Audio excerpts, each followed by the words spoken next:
Today we learned the Rhode Island Foundation is stepping up in a major way to try and help with the ongoing SNAP crisis. Foundation President and CEO David Cicilline joins me now live in studio. Thanks for being here. My pleasure. So what was the announcement today? What is the Rhode Island Foundation doing to help? Well, the Rhode Island Foundation, as Rhode Island's only community foundation, wanted to respond to the crisis that Rhode Islanders are facing with the cut-up of SNAP benefits.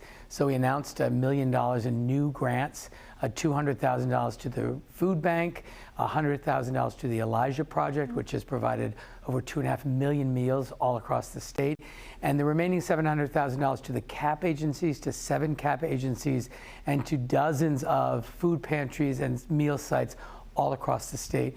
Really, as a response to this, we're also asking Rhode Islanders to match this $1 million and make a contribution to the Community Partner Resilience Fund so we can give out more grants in the coming weeks. But this is a real crisis, and this is what we do as the community foundation in our state, is try to respond to the moment and to the emergencies and do what we can to make sure no Rhode Islander goes hungry. Yeah, I mean, how rare or common is it for the foundation to get involved in this sort of, on an emergency basis with this large of an amount of money? Yeah, I mean, the foundation has done that throughout our history. We're 109 years old. Most recently, we did it during COVID as another example. So we both have a 5-year action plan setting forth our priorities of work for the next 5 years.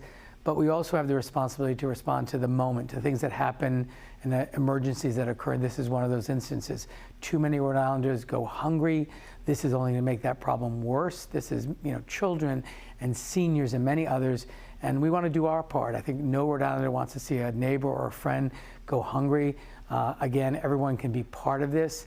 But this is going to require a response from everyone. We can, as a philanthropic organization, nor can the state make up all that's lost from these federal cuts.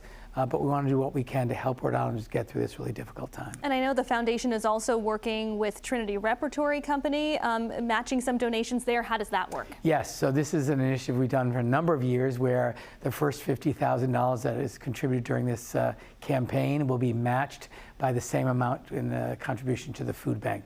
So you can help Trinity at the same time you're helping fellow Rhode Islanders who are facing food insecurity. Yeah, and we know it's an ongoing issue. As we reported earlier, a federal judge has ordered the Trump administration to release those SNAP funds as soon as tomorrow, but it's still unclear when people will see those reflected on their EBT cards. In the not too distant past, we would have been asking you as a congressman about your thoughts on the government shutdown and all of that. And I wanted to ask you to put on that hat for just a moment, because we learned the former House Speaker, Nancy Pelosi, someone you worked with very closely for years, has announced her retirement. What do you think her legacy will be? What's your reaction to that news? Well, I had the privilege of serving in the House under Speaker Pelosi's leadership.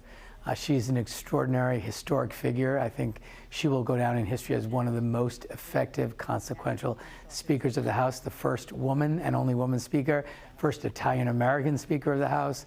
I have deep admiration for her, and I think our whole country is in her debt for her service.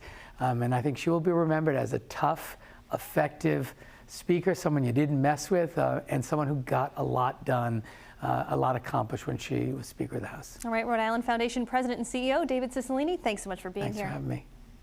And we want to take a moment to let you know about our annual Day of Giving. It's happening next Thursday, November 13th. We're raising money for the Rhode Island Community Food Bank. This year, Washington Trust is matching the first $10,000 donated. For more details or to make a donation, you can scan the QR code right there on your screen or head to WPRI.com.